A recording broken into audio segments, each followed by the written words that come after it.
Bom, boa tarde. Primeiro eu queria agradecer o convite, é um prazer estar aqui, falar especialmente de um tema que está tão presente no Brasil no momento, que é a política, né? Como a Raquel falou, eu fiz engenharia na PUC, no Fundão, e no mesmo momento eu fazia administração de empresas na PUC.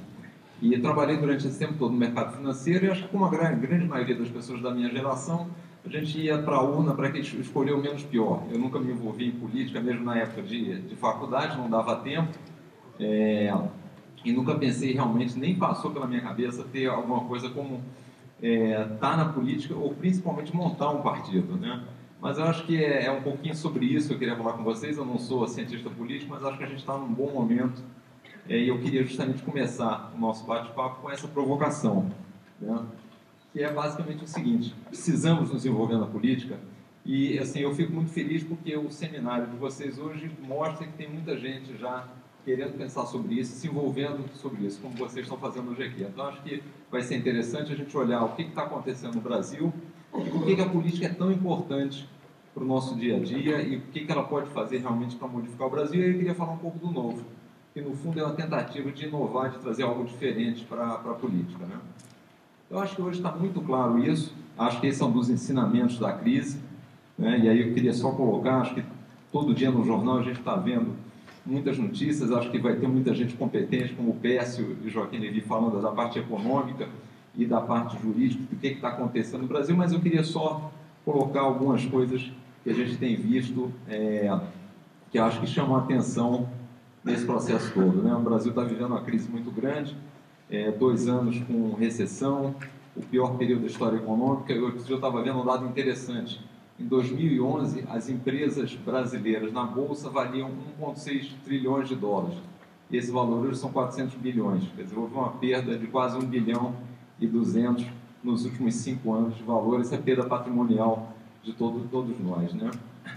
E aqui umas coisas interessantes. Eu peguei só essas notícias da Andrade Gutierrez e da propina, que coisas de ontem do jornal, e uma coisa que interessante que me chama a atenção, que é essa questão, quer dizer, a eleição do TSE, quem são os membros do TSE, coisa que no passado a gente nem imaginava conhecer ou pensar sobre o assunto, são notícias agora de primeira página nos jornais, como mostra o que é a importância da política hoje. Acho que esse é o grande aprendizado da crise que a gente está vivendo, que é uma crise no fundo econômica, mas que tem a sua origem toda na política. E isso certamente eu tenho muita convicção disso. Quer dizer, a crise no fundo é o preço que nós estamos pagando, especialmente, eu diria, pela omissão da minha geração na política. A gente não participou da política, achou que aquilo era um ambiente que a gente não deveria se envolver, transferiu isso para outros, fomos cuidar da nossa vida, dos nossos negócios, das nossas empresas, e o que aconteceu foi que estamos pagando a conta. Acho que o lado positivo é que a gente está aprendendo com isso. E certamente vamos fazer com que a gente evite coisas como essa daqui para frente, né? Falando um pouco desse cenário político, né? Eu acho que isso é muito visível. Quer dizer, partidos políticos no Brasil, esse gráfico já tem um pouco tempo. Hoje esse número está mais perto de 80%, então 80% das pessoas não se sentem representadas por nenhum partido político. O envolvimento na política é muito mal visto. Estou só voltando aqui. E não há renovação, quer dizer, não há filiação em novos partidos, as pessoas mais jovens não estão participando. Então você tem realmente a manutenção da falta de representatividade nos quadros atuais.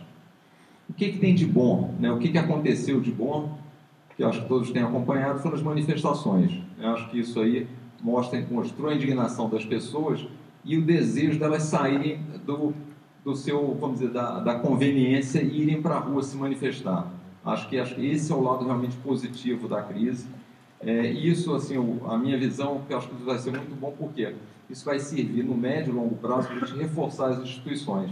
Vai ter mais gente que vai dar um segundo passo, que é sair da rua para ir para as instituições, e isso vai fomentar e fortalecer as instituições brasileiras, né? Acho que você vai ter gente com outra postura, com outras convicções. Eu acho que vocês são o melhor exemplo disso, quer dizer, indo para a política e fortalecendo as instituições. Acho que isso é vamos dizer, o grande ganho de todo esse processo. E aqui eu pus um negócio que eu acho interessante, Isso é uma fotografia de ontem do número de seguidores no Facebook. E eu achei interessante porque dá para a gente tirar várias conclusões. É claro que é uma foto num determinado momento, mas mostra muito o que é e o que acontece na política brasileira. Só para comentar algumas coisas. Primeira coisa, fica claro o seguinte: as pessoas estão sempre muito acima das instituições. Então, se vocês olharem as pessoas físicas, tem uma quantidade enorme de seguidores, enquanto que os partidos têm praticamente a metade. O que é engraçado, né? Mas é a característica da política brasileira. Quer dizer, o que vale são as pessoas e não as instituições. Ainda acontece muito isso. A segunda coisa que a gente pode notar também Opa, desculpe. A segunda coisa, existem pessoas, por exemplo, que estão aparecendo na política e que não necessariamente estavam dentro dos quadros tradicionais, né? E aí é um pouco do cenário que a gente está vendo hoje de extremismos e tem levado a isso. E a terceira coisa é que movimentos de rua são justamente, que é o Vem Pra Rua e o Brasil Livre, são justamente aqueles que têm mais crescido em número de seguidores. Então, de novo, as pessoas estão participando da política, mas inicialmente a primeira participação vai via movimentos, o que é natural pela própria pouca representatividade dos partidos. E aí, falando, depois a gente vai ter a oportunidade de falar um pouco mais sobre o Novo, mas o que chama a atenção também é que, apesar de ser um partido formado há apenas 6 meses, a gente obteve o registro lá em setembro, depois eu vou abordar um pouco melhor isso, mas ele aparece já aqui no meio entre o PSDB e o PT. E aí lá embaixo, quer dizer, aqui o PSOL, mas já com uma diferença muito grande. É claro que isso é só um dado do Facebook, das mídias sociais, mas acho que dá muito a cara do que acontece no nosso universo político, né? E aí eu queria entrar um pouco no seguinte: o que a gente aprendeu com a crise? Quer dizer, qual é o diagnóstico que a gente pode fazer justamente para orientar as ações que a gente quer vir a fazer, quais as mudanças que a gente quer pleitear. A gente está num ambiente ainda muito instável, difícil saber o que vai acontecer nas próximas semanas, mas tem uma coisa certa: quer dizer, nós teremos eleições em 2018, né? E 2018 vai passar muito rápido, e acho que é importante, com a crise, a gente aprender para fazer as opções corretas lá na frente, porque, como a gente já viu aqui, isso vai ser fundamental para a economia. E aí eu queria falar um pouquinho do que eu acho que são assim, os 3 principais problemas que ficaram muito patentes com a crise.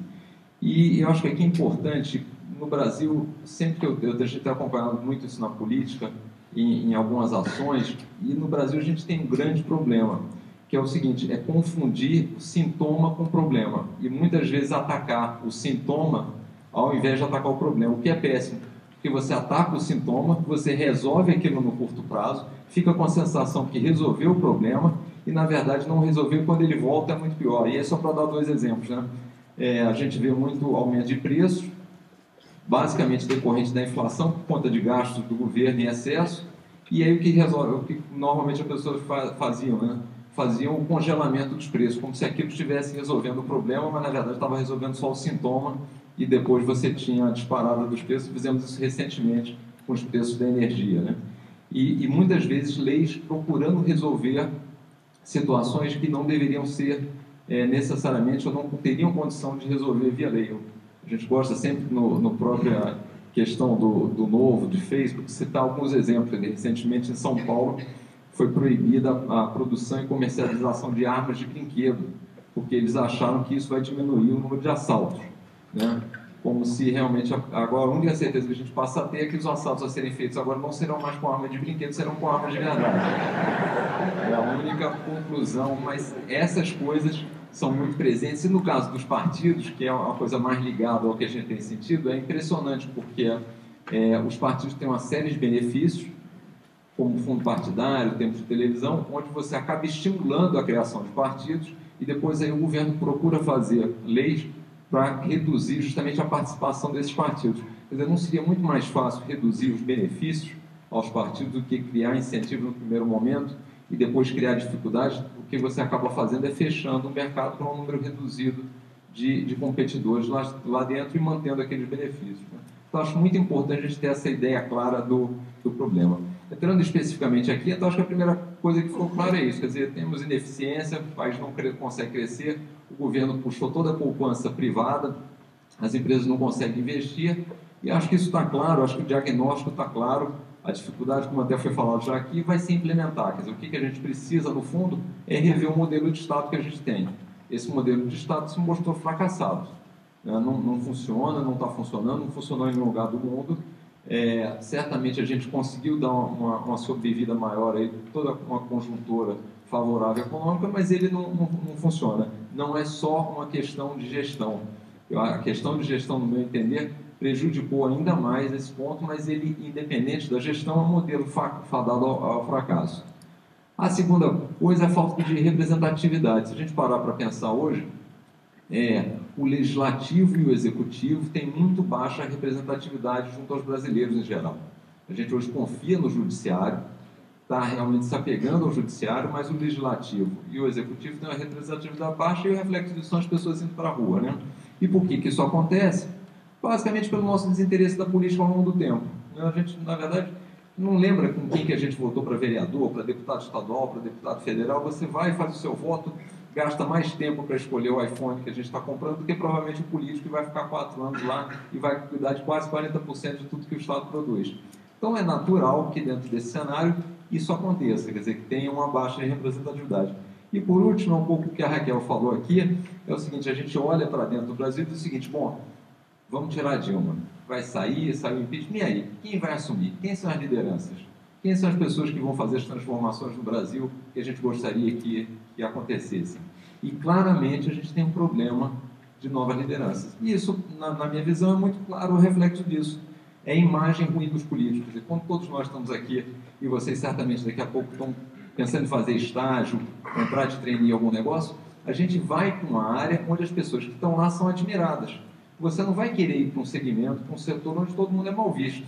Então, é o que acontece na política. As pessoas, a forma como ela é estruturada, a forma como é divulgada, você não faz com que as pessoas do bem, as pessoas bem preparadas, as pessoas que querem fazer as coisas, tenham algum incentivo para ir para lá. Foi como a Raquel falou no início aqui, a gente sofreu muito isso no início da montagem do Novo, quer dizer, uma descrença muito grande, e, de fato, você não tem nenhum incentivo para estar participando desse processo. Então, acho que esse é o diagnóstico claro que ficou da crise, e a gente vai falar um pouquinho sobre isso quando falar da proposta do Novo, porque acho que é isso aqui que a gente deveria se concentrar em atacar para realmente mudar o Brasil. Qual o modelo político que tem hoje, que é um pouco reflexo disso, mas entrando mais assim no dia a dia, a visão também que a gente tem quando pensou no projeto, é basicamente o seguinte, né? Primeira coisa, como é que ele funciona? Qual que é o discurso, normalmente, que a gente ouve dos políticos? É que as pessoas vão fazer muito bem, vão cuidar das pessoas, vão construir isso, construir aquilo. Quer dizer, é um discurso muito da gratuidade, né? De que as coisas são dadas pelo Estado sem nenhum ônus para o cidadão, né? E, no fundo, o que acontece com esse discurso? Você acaba tendo mais poder e mais recurso centralizado numa minoria, né? Que é o contrário do que a gente gostaria. Quer dizer, por que um grupo de pessoas vai administrar melhor a nossa vida, vai fazer o que vai saber fazer melhor com uma quantidade maior de recursos, o que seria ideal para cada um de nós, e você acaba criando um ambiente muito propício à corrupção, né? Quer dizer, se cada um de nós aqui sai para gastar o seu dinheiro, não há corrupção. Se você dá para um amigo sair para comprar alguma coisa para você, tem alguma chance mais pequena de ter algum tipo de corrupção. Se você começa a dar para algum que você não conhece, ou você começa a dar muito dinheiro para pessoas que você não conhece para fazer algo por você, certamente há um incentivo a que ocorra corrupção. Então, fica muito claro que essa concentração de poder e recurso acaba dando nisso que a gente está vendo. Como é que é o funcionamento? Você acaba tendo vários grupos de privilégio. Normalmente, o que acontece? Quer dizer, os grupos que são beneficiados brigam pelo poder ou na verdade, ajudam a quem está no poder, e a grande maioria, por ter a conta ser muito dispersa, acaba não se envolvendo. E aqui a gente tem vários exemplos no Brasil, né? Você tem a contribuição sindical obrigatória, então você acaba tendo no Brasil 15 mil sindicatos contra, por exemplo, cerca de 200 na Inglaterra.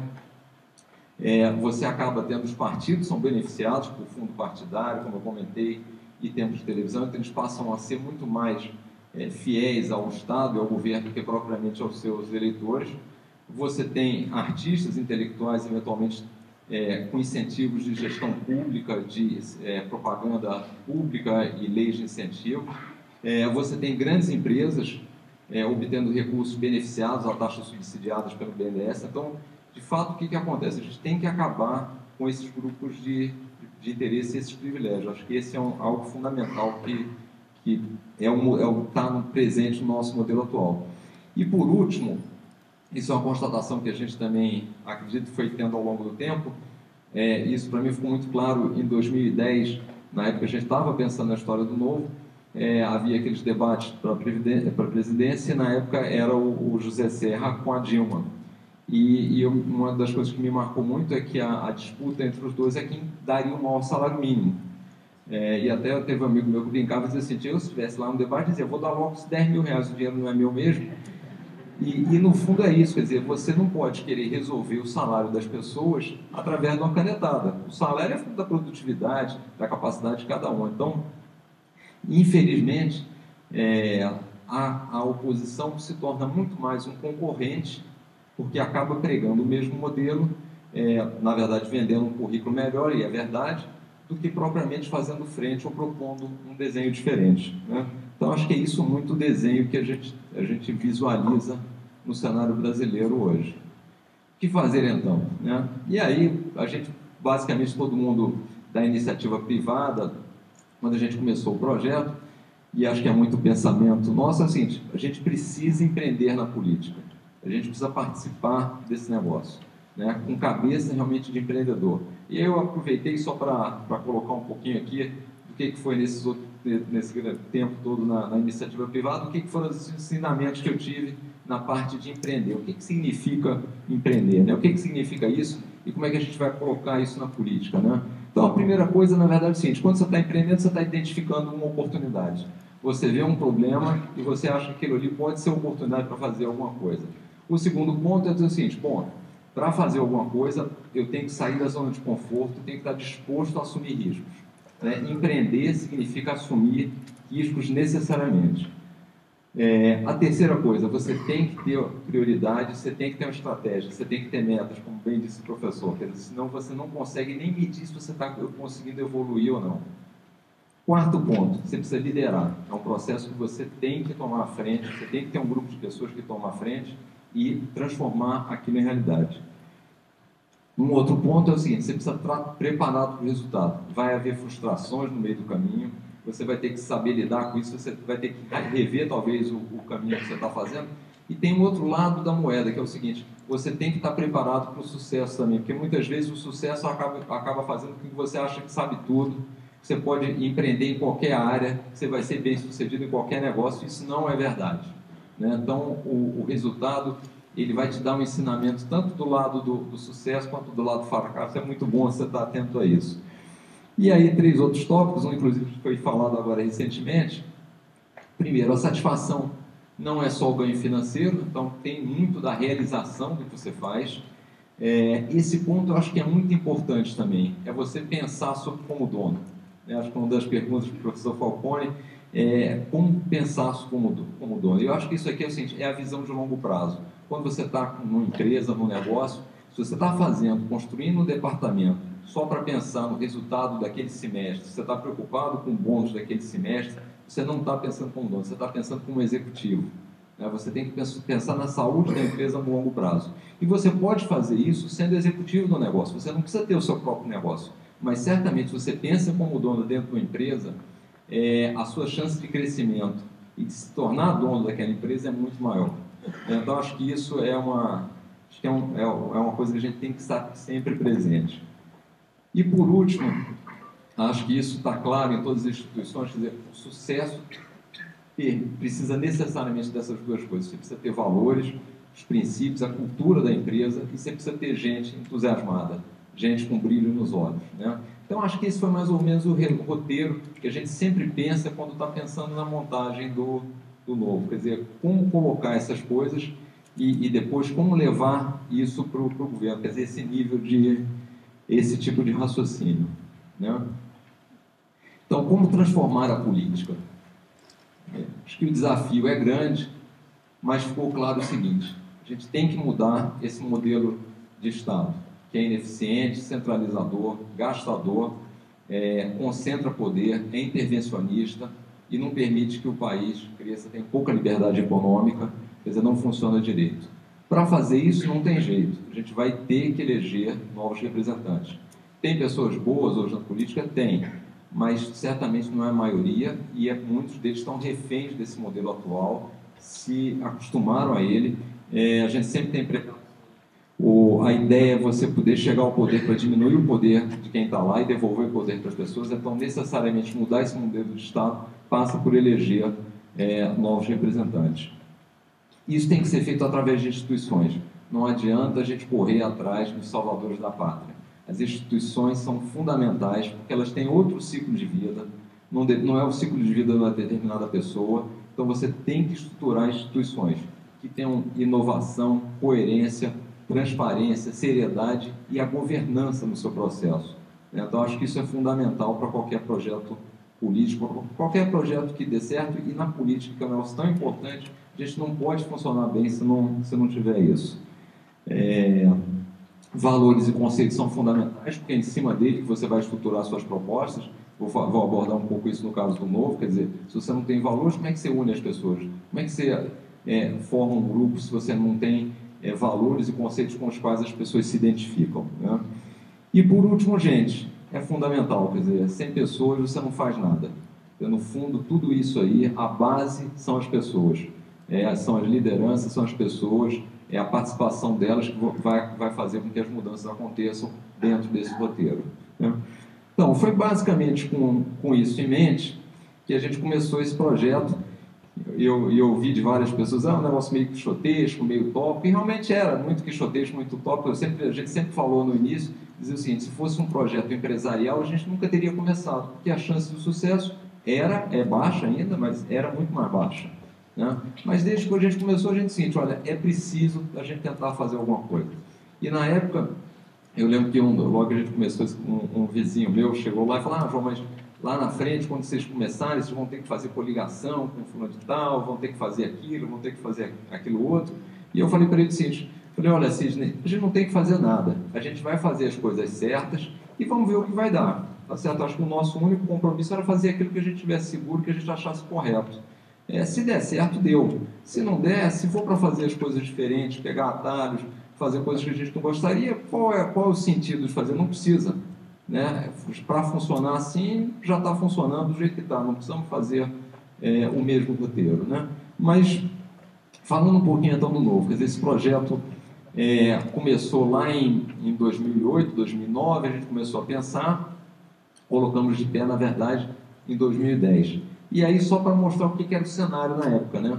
O Brasil era a bola da vez, estava decolando. Eu peguei outro dia isso que eu achei interessante, que é justamente o contrário de tudo que a gente tem hoje, né?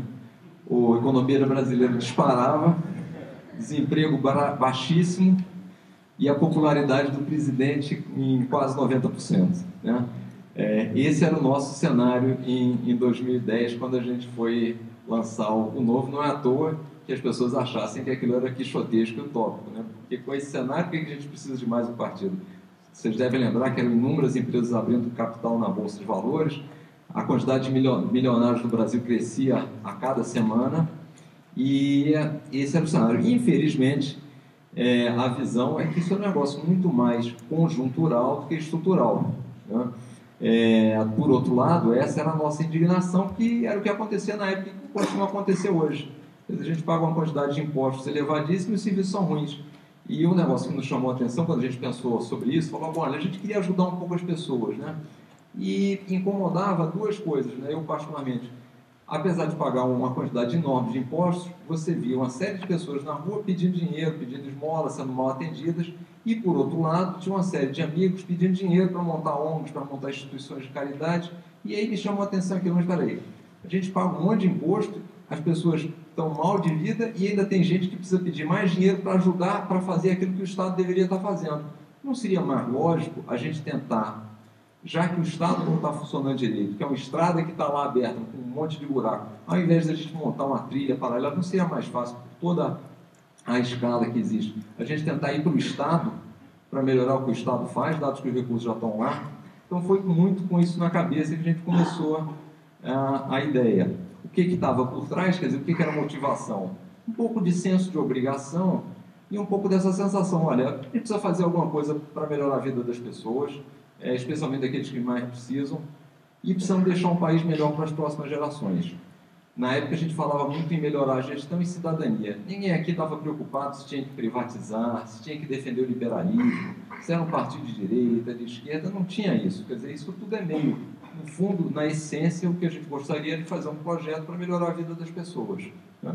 E aí a constatação foi o seguinte, bom, quais são os problemas? Vocês vão ver que eram exatamente os mesmos problemas que a gente tem hoje, que só se consolidaram ao longo do tempo. Quer dizer, a ineficiência do Estado, corrupto. E aí, claro, se é isso, você tem que alterar o modelo do Estado. Se falta representatividade, o que você tem que fazer? Participar ativamente na política. E, por último, você tem a ausência de novas lideranças, a coisa também é óbvia. Você tem que trazer pessoas admiradas para participar da política. Você tem que inverter esse processo, onde as pessoas que estão indo para a política são pessoas de destaque e que certamente você começa a criar um círculo virtuoso, que é o seguinte, bom, se fulano foi e esse fulano é muito bom, eu também quero ir para a política. Tá certo? Se o outro foi, e assim começar a mudar essa dinâmica.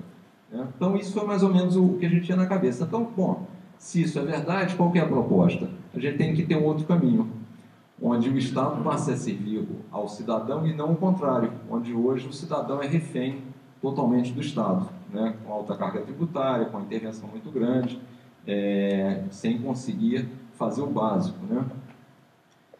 Temos que envolver as pessoas na política, temos que trazer novas lideranças e não tem jeito. E isso é um projeto de longo prazo. Isso é uma coisa que a gente sempre teve muito presente, porque não dá para buscar atalhos. Isso tudo envolve uma mudança cultural, né, de que participar na política é ruim, que o Estado tem que dar tudo. Então a gente precisa promover uma mudança cultural. O que é o fator positivo, eu diria hoje, é que a crise pode estar antecipando esse processo cultural de mudança, de entendimento, está vindo mais rápido por conta da crise. A conclusão foi o seguinte, bom, para fazer mudanças, você tem que fazer pela política, porque no fundo o que você está querendo é propor uma mudança no Estado. E não tem jeito, você só implementa e só consegue fazer mudanças estruturais através das instituições. E você precisa levar novas lideranças, essas novas lideranças vêm através de um processo eletivo, elas vão fazer a diferença, elas vão mostrar suas ideias. Se isso é verdade, não tem jeito, você tem que ter uma ferramenta. Então a gente diz, bom, é difícil, é complicado, é trabalhoso, mas a gente precisa ter a ferramenta. E a ferramenta era o partido político. Então ele não veio lá atrás, quando a gente começou a debater esses assuntos, lá em 2009, 2010, o partido político foi consequência dessa ideia. Não era na origem, não vamos montar um partido político. No fundo, tinha-se um problema, a gente disse, bom, o caminho é esse, se o caminho é esse, precisa ter essa ferramenta para implementar isso, e a ferramenta é o partido. Né? Então, esse foi mais ou menos o que a gente teve em mente. Aí, quando fomos montar o partido, a gente disse, bom, e aí, como é que a gente vai fazer um negócio que é super mal visto, não tem nenhum político, ninguém é do ramo, como é que a gente vai se meter? Aí tem aquela história quando você está montando um negócio, bom, vou montar uma instituição financeira, quais são as instituições financeiras que são bem administradas, quais são as consultorias que são bem administradas, para você ter uma espécie de benchmark, dizer, bom, vou olhar como é que eles fazem e vou tentar copiar. Aí a gente olhava para o lado e dizia, bom, a gente não sabe o que não fazer, mas o que fazer não temos a menor ideia. E aí a primeira decisão foi o seguinte, olha, primeira coisa, a gente vai ter sempre que inovar, vai ter que fazer tudo diferente. No primeiro momento até ficava meio triste, hoje eu fico satisfeito, porque muita gente chega e fala assim, João, mas não é assim que funciona na política que vocês estão fazendo. Aí eu fico super contente, porque exatamente não é porque a gente não quer que funcione como está funcionando. Né? Então, muita gente tenta nos empurrar para dizer, olha, tem que funcionar desse jeito, porque é assim, mas não é essa política que a gente gostaria que funcionasse. Então, a primeira ideia foi fazer tudo diferente. E aí, qual foi o roteiro quando a gente falou? Bom, primeira coisa, reunir pessoas em torno de ideias. Como eu já falei, a gente não acredita que você possa fazer uma instituição baseada única e exclusivamente numa única liderança. Quer dizer, é importante você ter lideranças que reflitam, expressem as suas ideias, mas você precisa ter algo que reúna as pessoas em função de ideias, conceitos e valores. Então, essa foi a primeira definição. Segundo, alinhar interesses. Isso eu vou entrar em mais detalhes, só para vocês terem uma noção de como é que as coisas são interessantes. mas é o seguinte, quer dizer, se você está reunindo pessoas em torno do partido, o razoável é que você não tenha conflito de interesse entre os interesses do cidadão e os interesses do partido. Isso, infelizmente, no Brasil não é verdade, né? Eu já vou falar um pouco sobre isso. Terceiro ponto, o partido é chamado todo dia a tomar posicionamentos, a colocar o que ele pensa, o que ele acha. Como é que você faz isso? Você tem que fazer isso tendo 4 ou 5 ou 6 princípios básicos, valores básicos. São eles que, ao longo do tempo, vão nortear os seus posicionamentos, a defesa das suas ideias. Então, isso é que vai dar coerência ao partido. O outro ponto, que para nós era crítico também, eu não sei se vocês sabem, mas tem cerca de 30 ou 40 partidos em formação, alguns deles já há muitos anos. E tem pouca exposição, e a gente é o seguinte, bom, como é que a gente vai fazer? A gente precisa interagir com as pessoas, precisa divulgar as ideias, então por isso o Novo foi muito ativo nas mídias sociais, muito ativo no relacionamento com as pessoas através de e-mails, então respondemos aí mais de 40 mil mensagens nesse período, temos mais de 60 mil pessoas cadastradas no partido, e hoje quase 9 mil filiados pagantes, que é algo também que os partidos não fazem. Os filiados normalmente não pagam, e eu vou explicar por que os filiados não pagam, o que seria uma coisa mais ou menos óbvia, né, que o partido fosse suportado pelos seus filiados. E por último, estabelecer prioridades, quer dizer, sem prioridades, como o caminho é longo, tem muitas coisas a ser feitas, você não chega em lugar nenhum. Então, eu lembro logo no início, muita gente perguntava, mas qual que é a proposta do Novo para a educação? Eu falo, olha, a gente está tentando coletar fichas para registrar o partido. Se a gente não conseguir coletar fichas, não adianta a gente ter uma proposta para mudar a Constituição, porque a gente não vai chegar lá. Os recursos são poucos, então se você não alocá-los corretamente em cada etapa e planejar a seguinte, você não consegue evoluir, né? Então foi um pouco com essa ideia em mente que a gente deu uma largada. E falando de alguns tópicos específicos que eu acho interessante, o estatuto do partido basicamente diz o seguinte, como é que o partido vai funcionar, né? E aí, na época, quando a gente não conhecia, a gente acabou lendo o estatuto dos maiores partidos, PSDB, PT, do DEM, para ver como é que a coisa é estruturada. E a primeira coisa que a gente decidiu fazer, que a gente não encontrou em nenhum deles, era o seguinte, o partido tem que ter uma governança, né? Ele tem que ter uma independência em relação à área política, porque senão o diretório do partido passa a ser usado como plataforma para quem quer se candidatar. E, por outro lado, o partido deveria fiscalizar quem foi eleito. Então, como é que você faz isso se você tem a mesma pessoa ocupando os 2 cargos?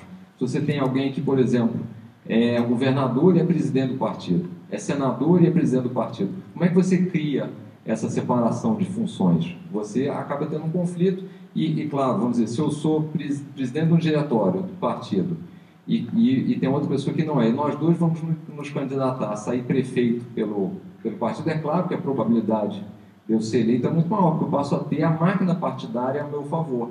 Isso, e eu acho que isso é pior, depois de um tempo que eu comecei a pensar um pouco sobre isso, é que isso acaba viciando a pessoa e faz com que ele pense, no mesmo momento que ele usou a máquina partidária em benefício dele, depois, ao chegar ao governo, você começa a pensar também assim, bom, isso funcionou lá atrás, eu usei a máquina partidária, será que não faz sentido eu também usar a máquina pública? Então, você tem que dissociar as duas coisas. Então, no Novo, quem é do diretório não pode ter cargo eletivo, a não ser que saia com anos de antecedência para dar essa segregação de funções. A outra coisa foi o seguinte, bom, a gente quer incentivar a renovação. Então, quem já está como 8 anos como vereador, não pode se candidatar de novo a vereador.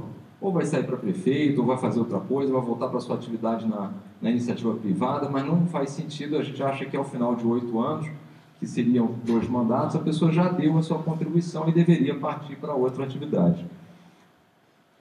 E um terceiro ponto que é interessante, e esse claramente para mim é um conflito de interesse, que é o seguinte, quase todos os partidos cobram um percentual do salário de quem tem cargo, quem foi eleito, quem é mandatário, ou quem tem cargo comissionado.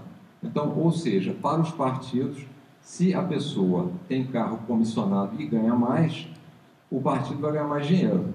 Então, qual que é o atrativo e qual que é o interesse do partido? Quanto mais cargo comissionado tiver, quanto mais salário tiver, mais renda o partido tem. Um interesse totalmente contrário ao do cidadão. Não é à toa, certamente não é só por esse, mas os cargos comissionados no Brasil não param de crescer, né? Então, o que a gente disse é o seguinte, o mandatário do Novo não tem por que dar percentual nenhum do salário dele, nem o comissionado, nem qualquer cargo que ele tenha para o partido, porque o partido tem que ser financiado e suportado pelos filiados e apoiadores. E isso vale também para um negócio que é um absurdo na nossa avaliação, que é o fundo partidário.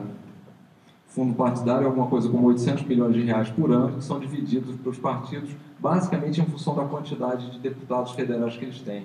Então, só para vocês terem ideia, quer dizer, partidos como o PT e o PSDB recebem alguma coisa na ordem de 10 milhões de reais por mês de dinheiro público. Verba essa que foi triplicada em 2015, apesar de todos os cortes de orçamentos e despesas.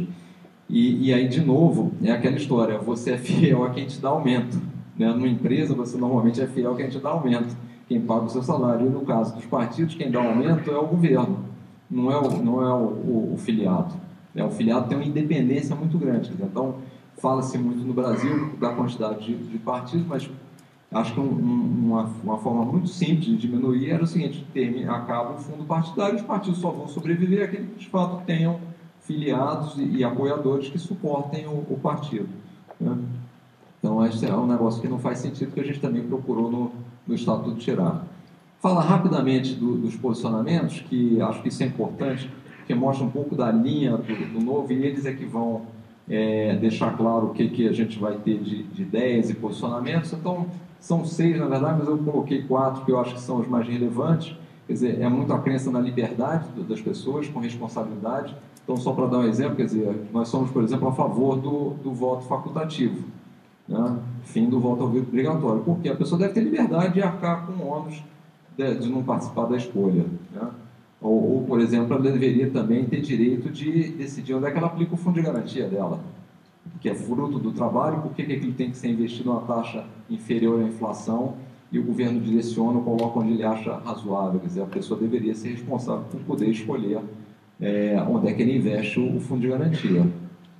O indivíduo é o agente de mudanças. O professor Falcone colocou muito bem essa questão da empresa, que a gente às vezes fala que o problema da corrupção é do sistema, o problema é do álcool, o problema é da arma. Na verdade, o problema sempre são as pessoas. Quer dizer, as pessoas é que são responsáveis, tanto por bem quanto por mal, do que acontece, e elas que têm que ser responsabilizadas, bonificadas. A gente não pode nunca perder isso de vista, de novo, para não estar procurando a solução errada. Então, nós confiamos muito nisso aí.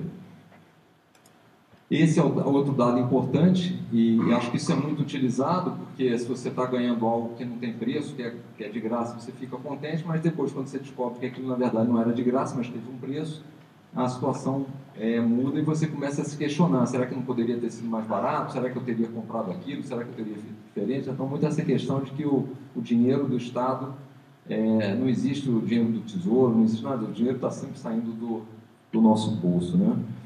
E, por último, a questão do livre mercado. E acho que aqui eu acho o livre mercado um negócio interessante, eu gosto sempre de dar de exemplo, a questão do Bolsa Família, né? Que é um programa de governo que eu acho que funciona muito bem, e o principal objetivo lá atrás, quando ele foi feito, era resolver o problema da comida. As pessoas mais pobres sem conseguir comprar comida. E, felizmente, o governo tinha dois caminhos: ou fazer como ele faz na educação, na saúde, que era construir vários supermercados, permitir que as pessoas fossem lá no supermercado comprar, e a gente pode aí já podemos pensar como é que seria a gestão desse supermercado, quanto teria custado a construção, como é que seria a contratação dos funcionários, a qualidade da comida que tinha lá, dos produtos. Ao invés de fazer isso, ele preferiu fazer o seguinte: olha, eu vou dar dinheiro para as pessoas e elas vão no livre mercado, onde tem supermercado, fazer o que acham melhor fazer com os recursos dela. E funcionou muito melhor. Eu acho que se a gente fizesse um teste hoje para as pessoas que recebem o Bolsa Família e perguntasse: olha, a gente está pensando em fazer um negócio diferente, está pensando em acabar com o negócio do Bolsa Família, mas vamos construir supermercado para vocês aqui, que o governo vai administrar, vocês vão poder entrar e pegar comida de graça. A minha sensação é que ninguém ia querer.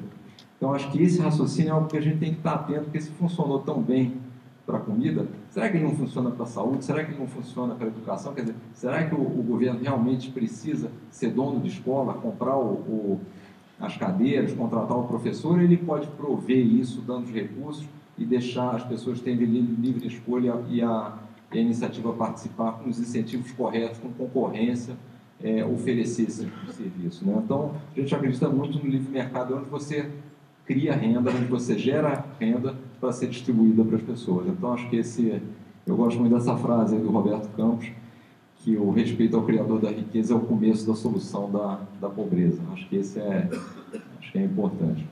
Bom, e por último, era o que eu estava falando, estabelecer prioridades, né?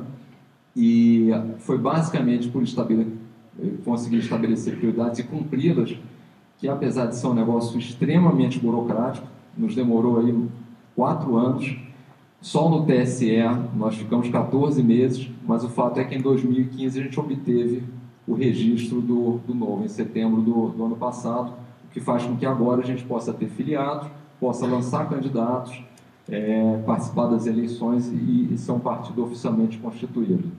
Essa é só uma divisão que eu acho interessante fazer do novo. Eu acho que tem 3 fases. 2010 é uma ideia, 2015 é uma esperança, é isso que eu tenho visto sempre quando a gente faz apresentações pelo Brasil, lá para várias cidades, as pessoas sempre falam isso, vem a esperança, agora tem um longo caminho para a mudança, né? Isso aqui vai depender basicamente do engajamento das pessoas. Muita gente até tem dito o seguinte, falando o seguinte, agora é um momento bom para vocês, porque está a crise, então isso pode fazer com que o partido ande mais rápido. Na verdade, eu até tenho rebatido e respondido dizendo o seguinte, para o partido, isso não faz muita diferença. Por quê? Porque não vai ser a crise que vai fazer o partido avançar, a velocidade. O que vai fazer o partido avançar são as pessoas. Então, o que a crise ajuda? Ela ajuda indiretamente. Ela está trazendo a consciência das pessoas, a preocupação e, provavelmente, a constatação de que elas têm que se envolver mais na política. Ao fazer isso junto às pessoas vão procurar onde se engajar. Pode ser atrás dos movimentos, pode ser atrás de outros partidos, e um pedaço dessas pessoas certamente vai vir bater no novo. E aí isso sim vai fazer com que a nossa velocidade possa crescer, e eu já vou dar um exemplo de que isso na prática realmente está acontecendo. Resumo da história aqui do novo, então. Qual era o objetivo? Melhorar a vida das pessoas. Acho que esse era continua a ser a coisa principal. Isso também está sempre claro, inovar, priorizar e executar. Inúmeras vezes a gente recebe várias ideias, olha, seria bom vocês fazerem isso, fazerem aquilo, mas o principal não é a ideia, o principal é você conseguir executá-la, né? Acho que isso em todo projeto, mas no caso político isso fica muito claro. A gente precisa ter uma instituição, porque ela é que vai suportar, temos que ter visão de longo prazo e temos que ter gente. Acho que bater sempre nessa tecla, porque é só com as pessoas engajadas, participando, que a gente consegue mudar.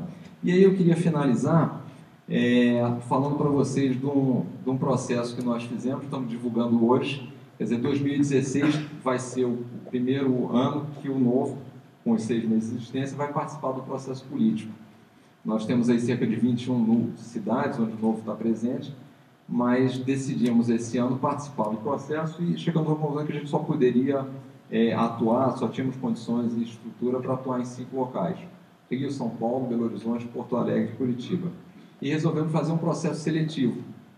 As pessoas se inscreviam no site, respondiam um questionário, onde tinha pontos do estatuto, coisas de posicionamentos do Novo, algumas simulações, e depois nos mandavam um vídeo. É um teste que a gente tem feito, que a gente tem visto a dificuldade de alguns políticos de se expressarem, e nós achamos que era interessante fazermos um teste aí de 2 minutos para ver o que certamente alguns deles com 2 minutos não teriam passado, algumas não teriam passado no teste do Novo. E nós hoje estamos divulgando, então essa é a primeira etapa, e estamos divulgando agora para as pessoas as que foram aprovadas e as que foram reprovadas, e as aprovadas vão participar de uma segunda etapa, que é a entrevista. E nos chamou a atenção o que a gente teve de adesão, que eu acho que foi bastante interessante.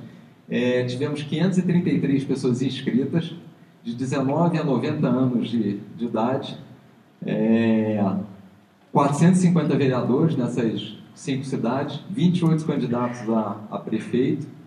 Por acaso 55 não completaram o processo, ou fizeram questionário, ou não mandaram vídeo, e é impressionante que a qualidade foi muito boa.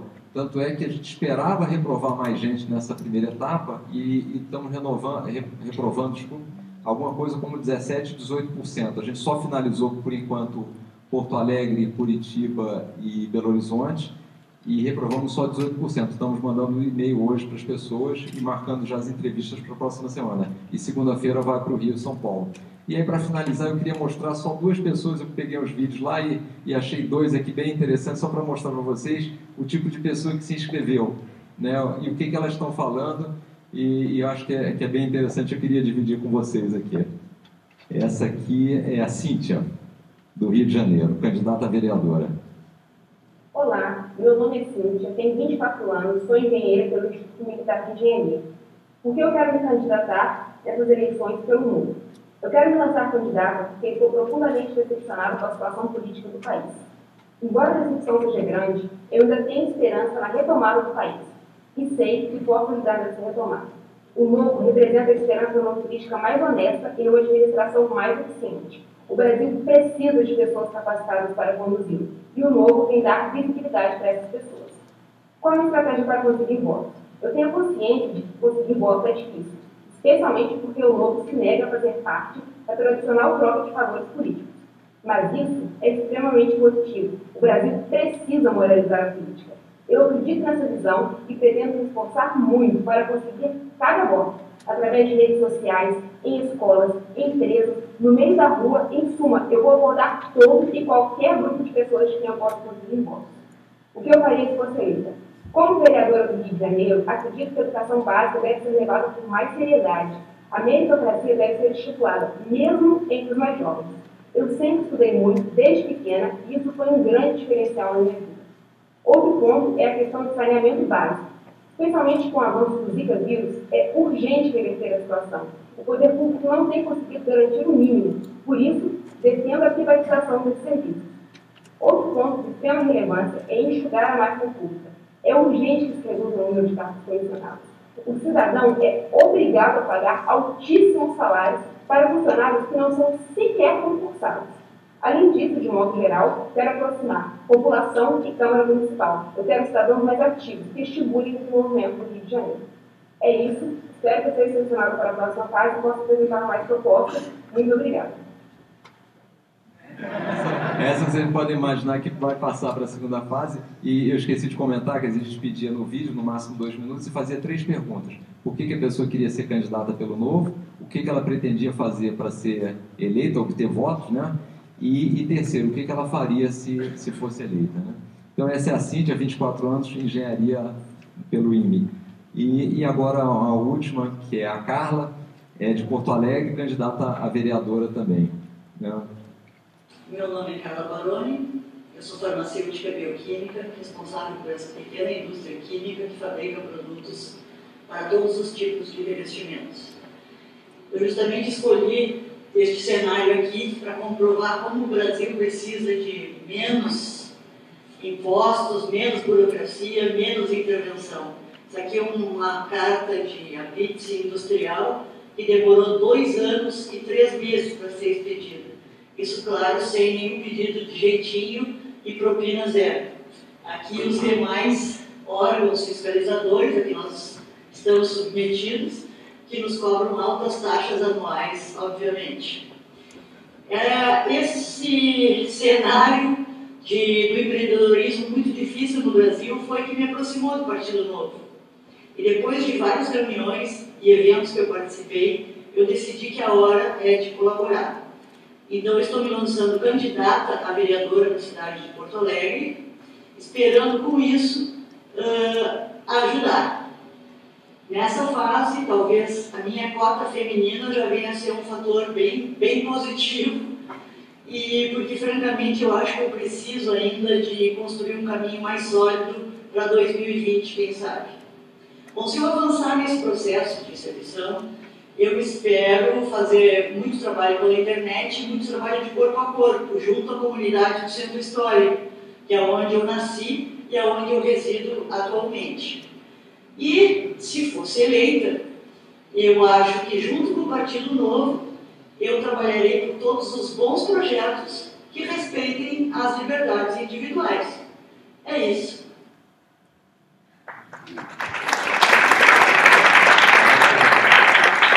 Só para comentar vocês sabem, mas a legislação exige que 30% dos candidatos sejam de outro sexo. Como a grande maioria é homem, significa dizer que a gente precisa ter 30% de mulheres. Então, para cada 3 candidatos que você tem, um tem que ser mulher e no máximo 2 homens. Então, isso é uma restrição que existe para todos os partidos aí, e por isso que ela está dizendo que está fazendo o papel dela. Bom, eu queria agradecer a vocês. Acho que a principal mensagem, e eu fico muito feliz, acho que o Matheus falou sobre isso, ter tanta gente e o interesse pela política. Eu acho o seguinte, eu entrei na política, comecei a me envolver nisso já com 46, 47 anos, e acho que devia ter feito isso antes. E vocês já estão começando a fazer isso. Então, acho que o que eu queria deixar é recomendação, incentivo, para que, de fato, vocês participem da vida política, se envolvam da forma que for mais conveniente, da forma como vocês puderem. Vocês estão no início da vida profissional, então tem uma série de coisas a serem feitas, mas acho que o equilíbrio em tudo que a gente faz é fundamental. Então, ter um pouquinho de política na agenda, eu acho que é muito importante. Então, eu queria agradecer a participação e deixar essa mensagem para vocês. Muito obrigado.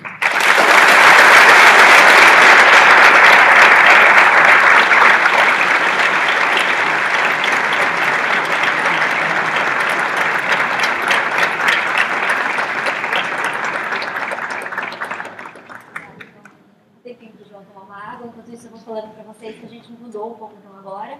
As perguntas continuam sendo enviadas então para o Facebook. Aquelas que tiverem mais likes, eu vou chamar o nome da pessoa aqui. Essa pessoa levanta e faz a pergunta, tá? Eu vou começar chamando então o Luiz Guilherme Becker. Onde que você está, Luiz? Aqui. Microfone para o Luiz aqui. Hello? Microfone para o Luiz. Então, eu chamo o Luiz aqui no palco. Ou eu leio. O que você prefere? Olá, Luiz. Tudo bem? Aqui, peraí. Alô, alô?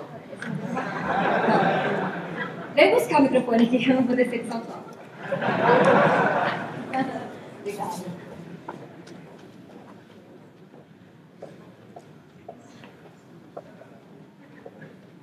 Alô, falei. Sou Luiz, sou engenharia, estou fazendo intercâmbio aqui de um ano nos Estados Unidos. E a minha pergunta é, as manifestações no Brasil estão indo para reenerção só esse ano. E em comparação à Islândia, que em 2 dias eles derrubaram o primeiro-ministro com esse escândalo do Panama Papers, a minha pergunta é, como as nossas manifestações têm surgido efeito na política, ou quantos os políticos têm sido atingidos pelas manifestações? Eu acho o seguinte, quer dizer, isso eu sempre tenho falado com as pessoas dos movimentos. As manifestações são muito importantes, mas a gente precisa agora dar um segundo passo, que é o seguinte, as pessoas foram para a rua, agora a gente tem que ir para as urnas, né? Só para lembrar, eu acho que isso é um pouco sintomático, quer dizer, no ano passado, em março, quando a gente teve também manifestações muito grandes, na semana seguinte o fundo partidário foi triplicado. Então, se você não tem uma certa ameaça a quem está no poder com outras opções, com outros pensamentos, a pressão existe, mas ela acaba sendo um pouco inócua, né?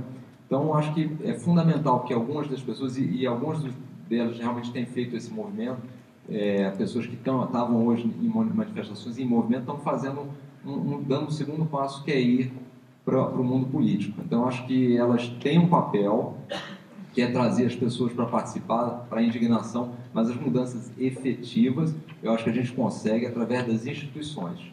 Então, acho que é muito importante elas irem para o mundo político. Eu acho que elas têm um aspecto limitado nesse sentido, mas são fundamentais, né?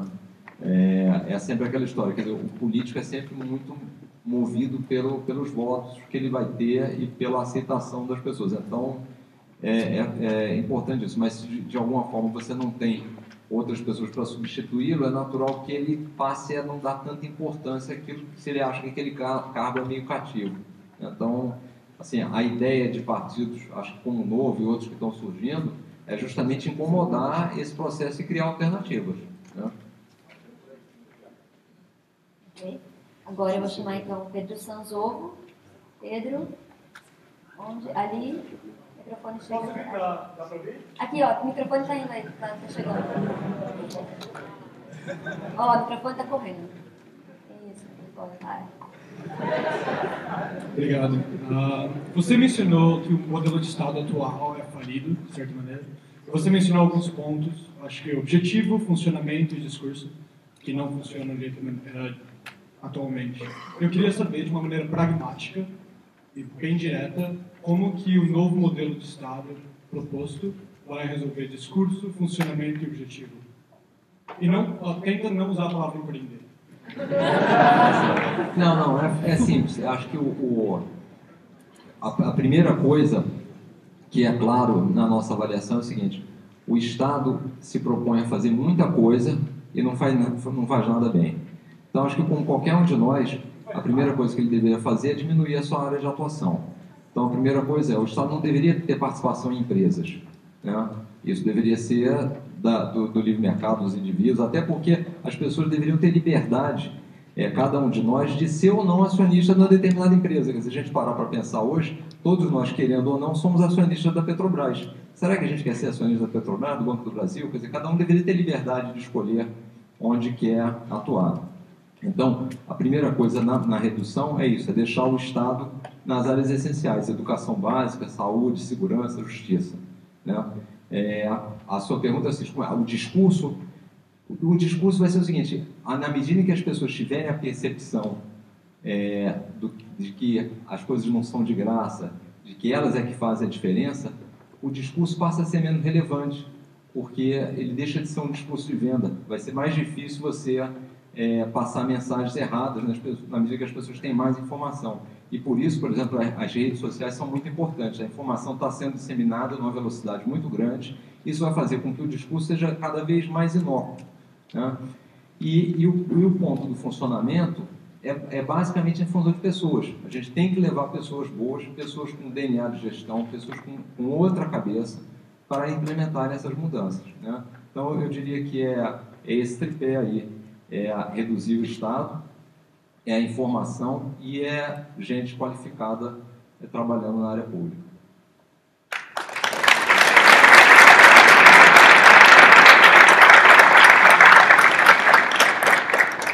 João, vou fazer uma pergunta agora. Muitas das propostas do Partido Novo incluem retirar privilégios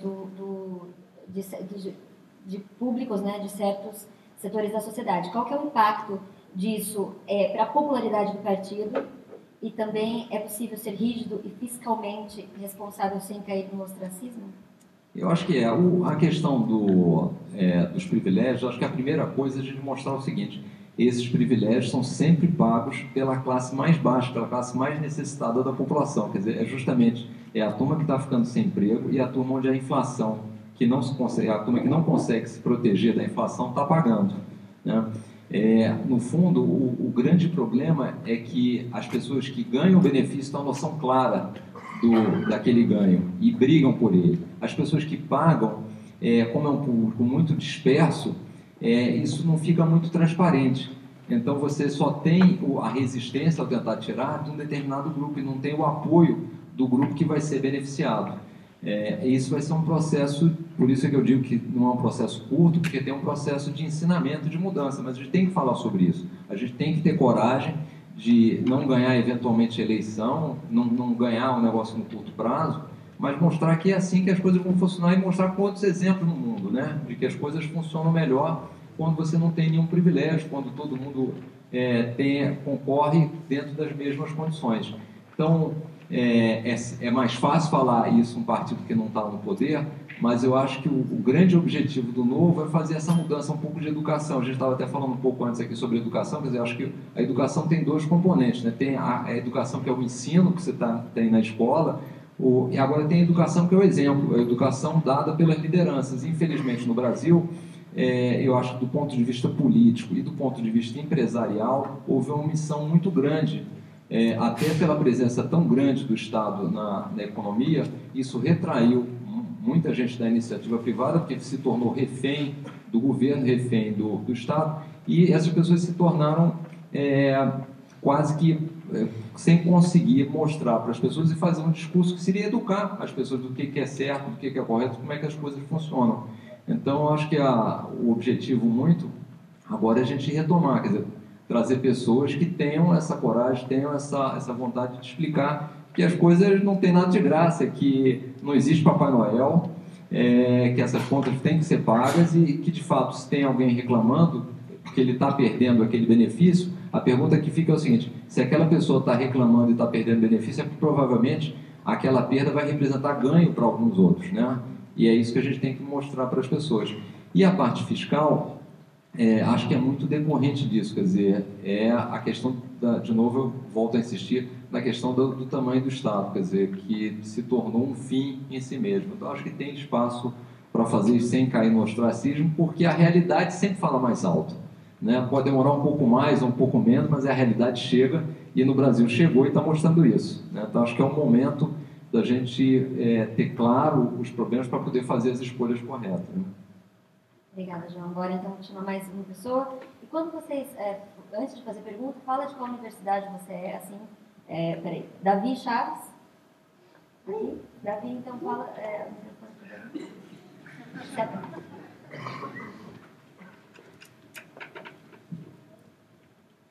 Meu nome é Davi Chaves, eu estudo Computer Science na USC, em Los Angeles. E a minha pergunta você falou que o Estado Novo, o Partido Novo defende o Estado mínimo.